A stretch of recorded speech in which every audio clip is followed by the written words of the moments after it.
Assalamualaikum warahmatullahi taala wabarakatuh. Nama saya Rizal. Saya merupakan content mentor consultant. Apa khabar semua? Saya doakan semua tuan-tuan dan puan-puan sihat sejahtera. Uh, saya perkenalkan diri saya, nama saya Rizal. Jika tuan-tuan dan puan-puan dah pernah menonton siaran saya rasa last saya bersiaran pada 7 November. Dan Alhamdulillah hari ini saya berpeluang untuk mencuri sedikit masa saya untuk tuan-tuan dan puan-puan, demi tuan-tuan dan puan-puan kita sama-sama membuat satu sesi sharing information, saling bertukar-tukar pendapat, saling bertukar-tukar information. Sekiranya ada tuan-tuan dan puan-puan mempunyai ada apa-apa info yang sangat berguna, boleh share di ruang komen saya. InsyaAllah hari ini kita akan buat open session untuk seperti biasa kita akan buat sedikit perbincangan. Saya tidak akan mengambil masa yang lama, mungkin dalam 30 minit, mungkin lajak ke 45 minit. Tengoklah macam mana. Jadi where are we now? Before that I pernah cerita up to 7 November. Hari ini dalam gap 2 minggu is our time frame kita nak discuss apa yang berlaku sejak 7 November hingga hari ini dalam 20 November. Dalam masa 2 minggu macam-macam berlaku. Okay? Even kita membuat kajian dari segi fundamental analysis dan juga kita membuat sedikit technical analysis. Tetapi apa yang menentukan adalah sentiment market. Okay? Sentiment market, apa yang berlaku pada US dollar, apa yang berlaku pada mata wang yang lain yang menyebabkan yang memberi impak kepada US dollar, dan juga ia akan secara langsung akan menjadi satu reciprocal effect kepada harga emas, sebab emas diikat juga dengan harga US dollar. Jadi biasanya kalau harga emas harga US dollar naik, emas akan turun. It's a normal rule of thumb yang kita biasa guna pakai. Tapi apa yang berlaku dalam masa 2 minggu ni, ini yang sangat menarik. Nanti kita akan lihat apakah yang telah berlaku dan apakah assumption ataupun pendekatan-pendekatan yang kita ambil untuk kita kita cuba grasp ataupun kita cuba memahami apa yang berlaku dalam perspektif sentiment market. Okay? Sebab itu dalam dunia ni kita is about supply and demand. You know? Supply and demand. Jadi supply and demand ni dia berkait rapat dengan banyak faktor, dari segi ekonomi, dari segi political, dari segi market itu sendiri. Jadi Bismillahirrahmanirrahim. Kita mulakan dulu dengan mungkin kita melihat dari segi ekonomi data. Okay, saya ada share. Harap tuan-tuan dan puan-puan dapat lihat. Saya berhenti itu di FOMC. Kita ada satu FOMC dan kita mempunyai satu data pada hari Jumaat, ya. Pada Jumaat kita ada NFP. Okay. Jadi apa yang kita dapat lihat NFP, data NFP. Okey, kejap ya, mana saya punya conteng ya. Okey, kejap. Mungkin saya boleh conteng sedikit. Kejap ya. Laptop. Alright.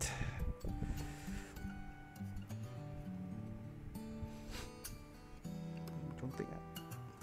Oh, lama kalau conteng ah. Okay, never mind. Saya mungkin boleh guna pakai mouse je lah untuk sebagai pointer saya. Minta maaf. Okay, kita teruskan pada 2 minggu yang lepas kita tertunggu-tunggu tentang FOMC.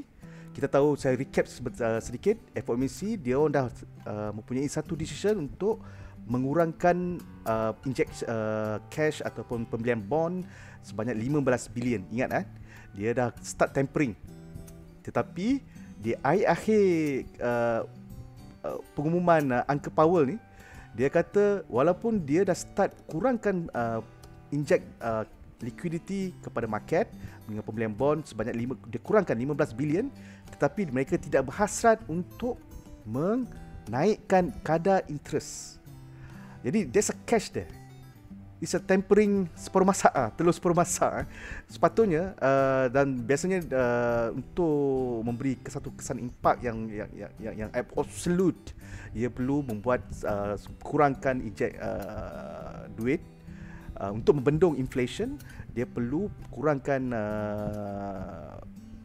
buat injek pembelian bond, cash, liquidity to market, dan juga dia kena menaikkan interest.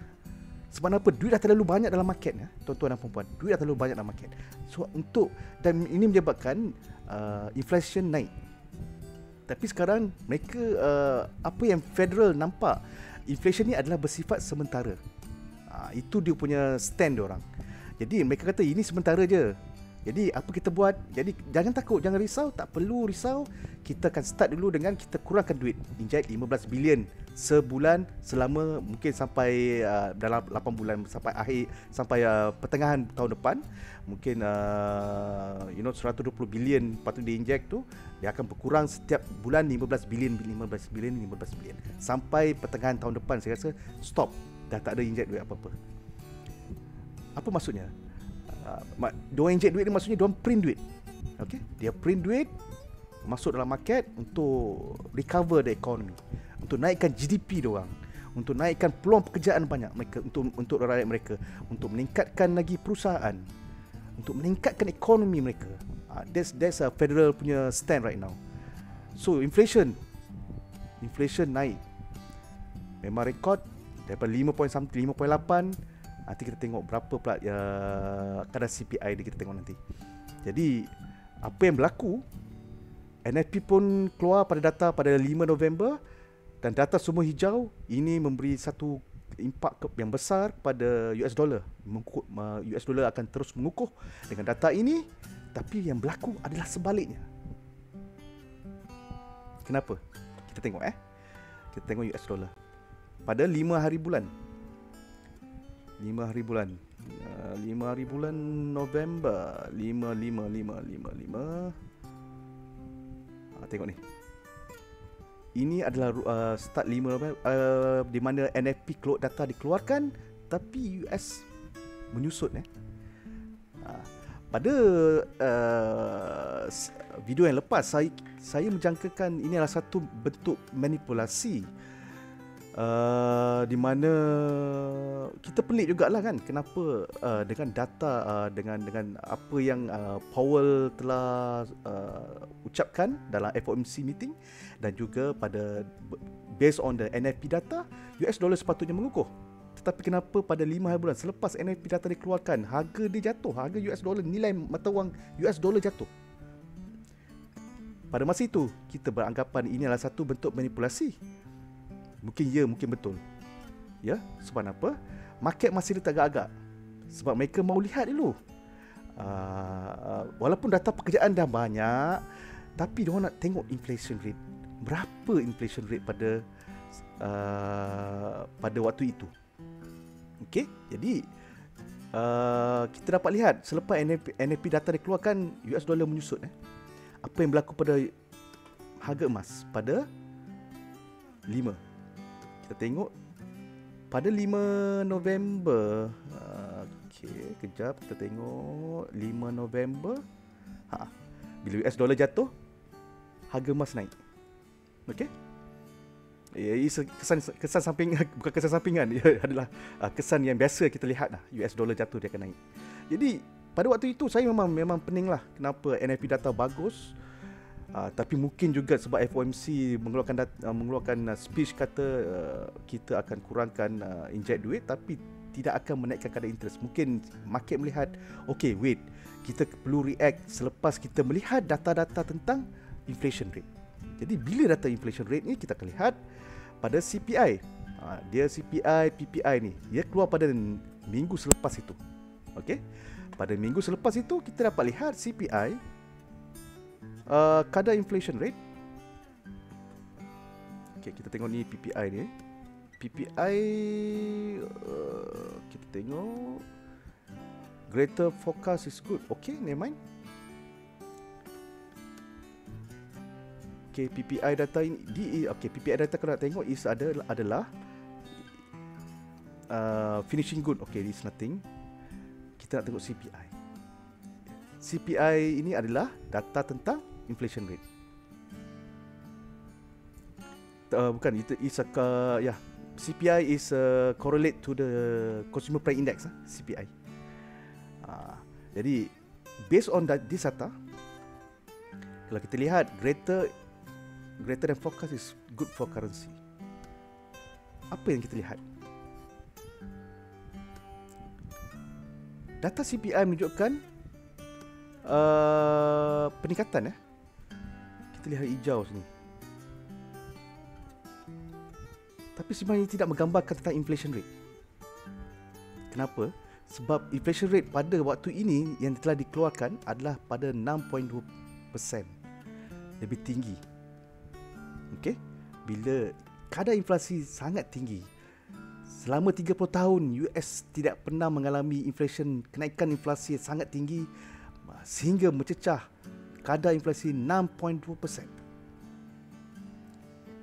Kita tengok apa yang berlaku pada data ni keluar pada bila?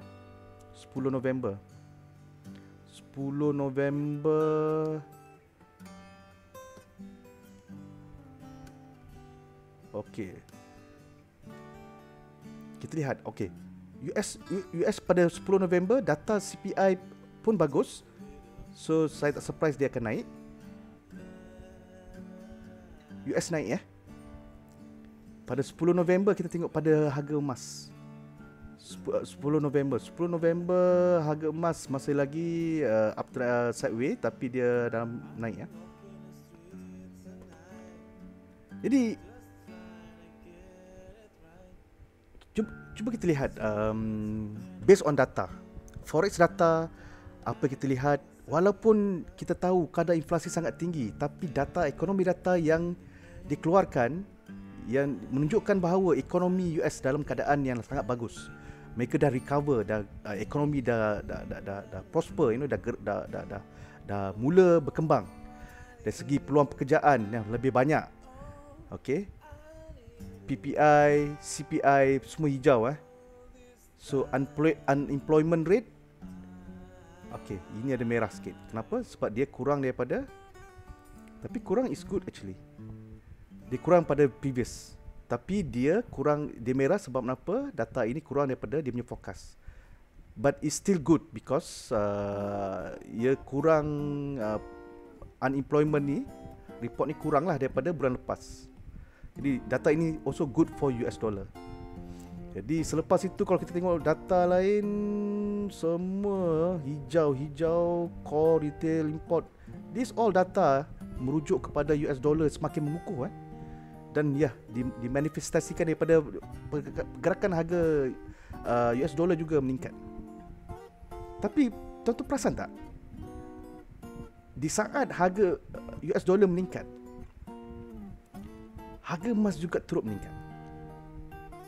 Ini jarang kita dapat lihat. Jarang senario ini kita dapat lihat. Di mana biasanya kalau US dollar meningkat, harga emas akan turun. Jadi apakah yang berlaku sebenarnya? Saya pun tertanya-tanya macam tuan-tuan dan puan-puan. Jadi saya membuat sedikit research sikit dan saya dapati bahawa punca US dollar semakin meningkat. Satu, because of kita tahu ekonomi data sangat support kepada peningkatan harga US dollar.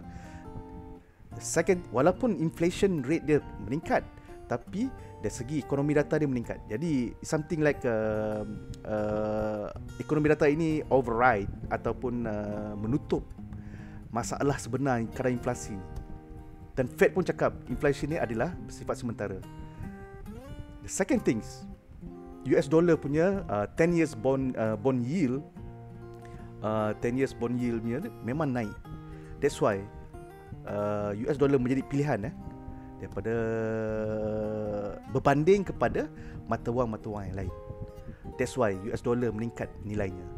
Because dia compare dengan ada 4-5 mata wang lain seperti Aussie, Euro, New Zealand, a few countries yang besar-besar ni, dan daripada yen. Jadi berbanding itu US dollar meningkat menjadi pilihan pada market.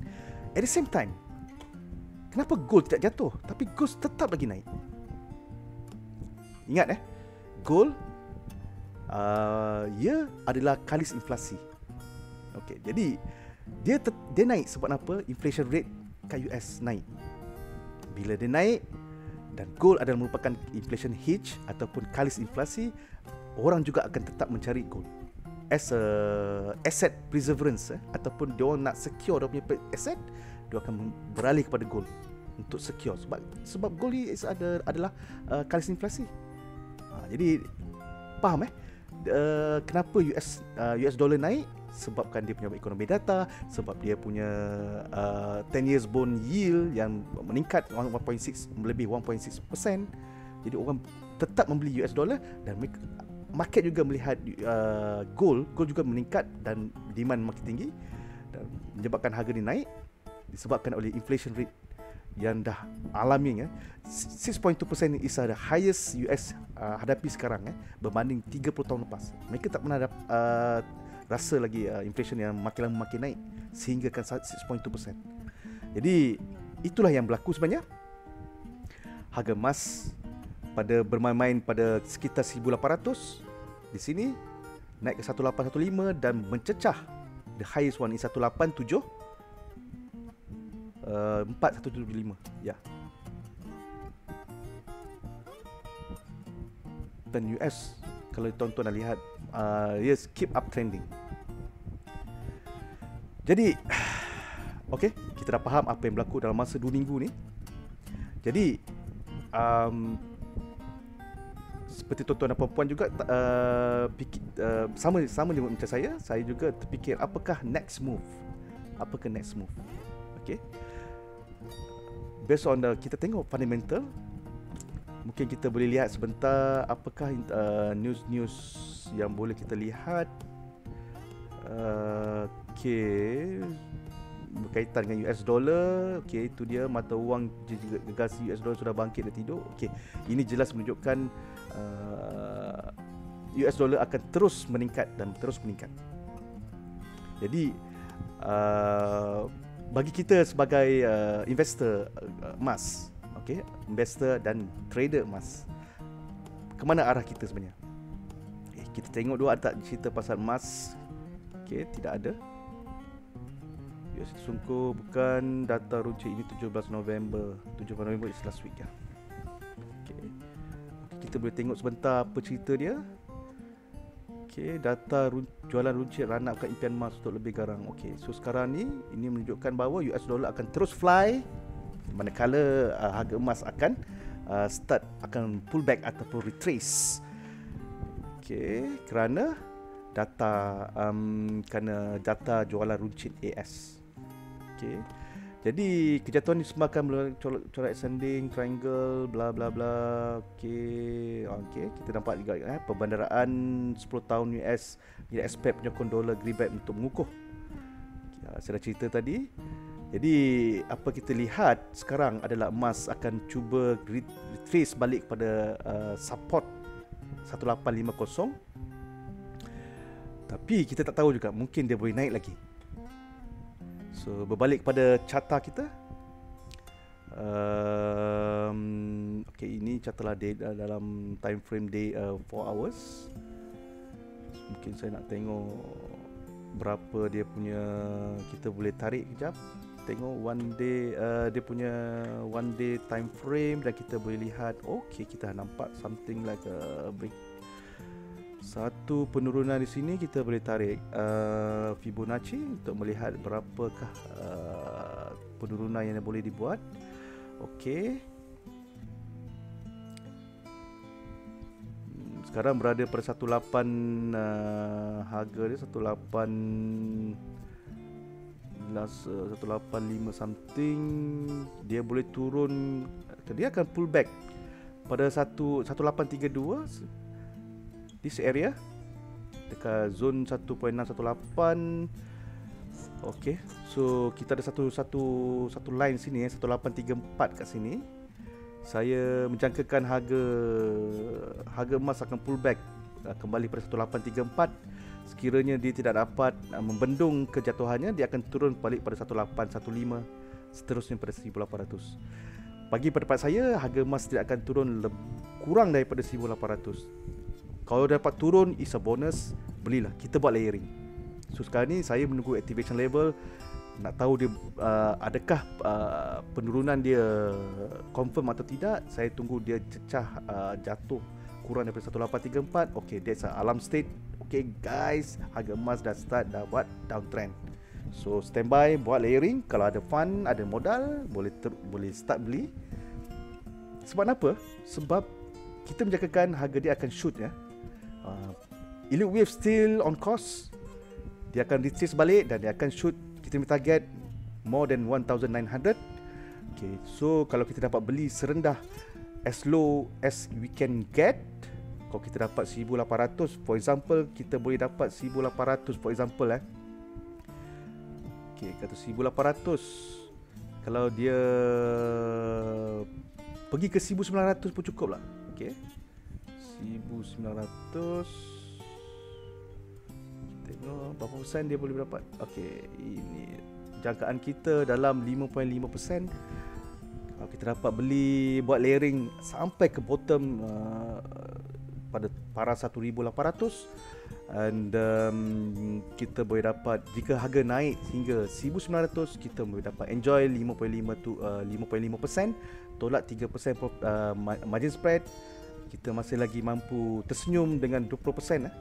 2% equivalent to 20% kalau kita membeli JE 10X. Jadi tak rugi untuk kita buat layering. Layering is a one method yang bagus untuk kita membuat pembelian secara berkala, sebab harga dia mungkin jatuh sekejap dan dia akan bounce back. Kita tak tahu. Jadi adalah lebih baik untuk kita kurangkan risiko opportunity loss.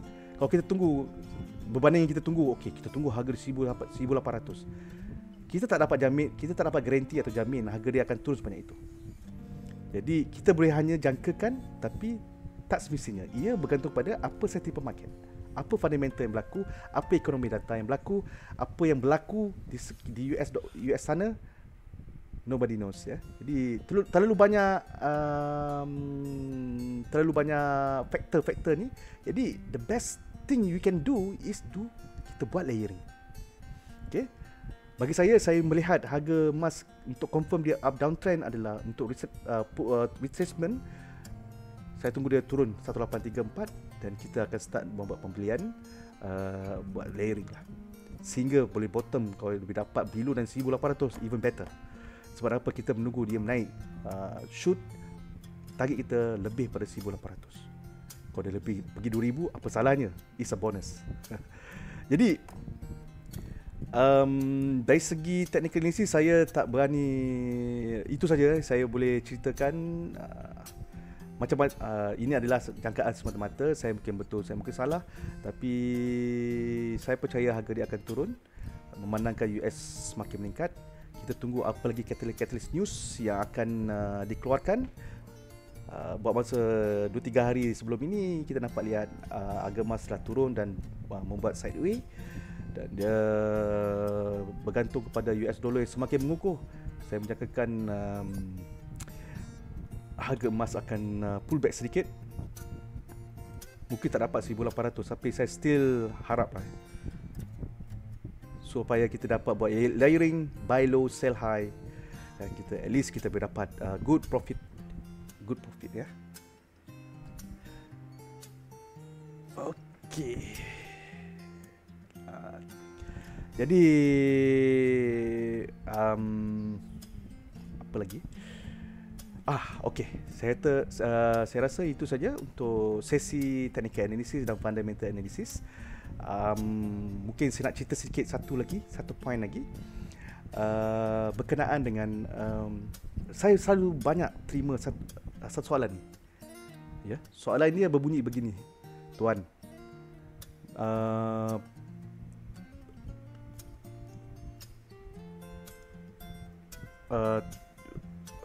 Kejap je. Okey.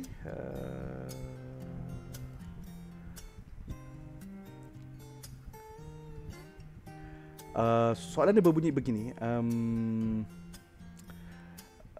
Bilakah masa kita nak beli emas? Bilakah masa yang sesuai untuk kita beli emas? Bila masa yang patut saya beli emas? Soalan yang berbunyi, pelbagai soalan yang berbunyi berbeza-beza tapi maksudnya sama. Bila kita patut beli emas? Okey, macam ni tuan-tuan dan puan-puan. Saya melihat bila masa kita patut beli emas ialah ketika kita mempunyai duit. Sekiranya kita melihat harga emas turun tapi kita tidak mempunyai duit, kita hanya nganga saja, tuan-tuan.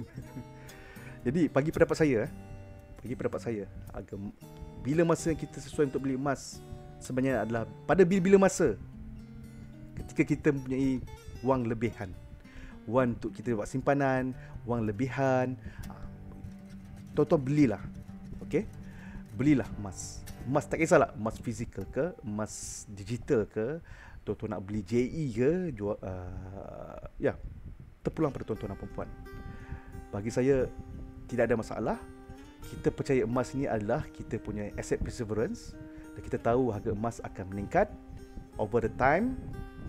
Jadi emas ni kalah inflasi berbanding dengan simpan duit di bank. Dengan compare simpan emas even better sebab duit dalam bank dia akan, nilainya akan dikikis oleh inflation rate. Okey, jadi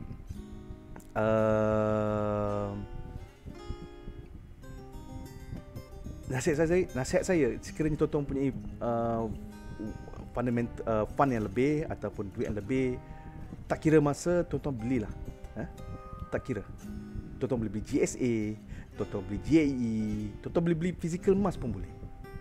Kerana apa? Over time, 10 years, 20 years, kita tahu peningkatannya adalah beratus, 3 digit. Jadi sekarang ni pun kita sedang aim more than 1,900 ataupun 2,000 sekarang, 2,500. Jadi dengan simpanan emas kita tu, InsyaAllah kita boleh dapat capital appreciation. Ya, kalau tuan-tuan nak gunakan duit pada masa harga emas tu, korang menjual dan mendapat keuntungan. Kalau tidak, tuan-tuan boleh simpan untuk jaga masa panjang. Okey. Jadi saya harap saya menjawablah banyak soalan-soalan ni.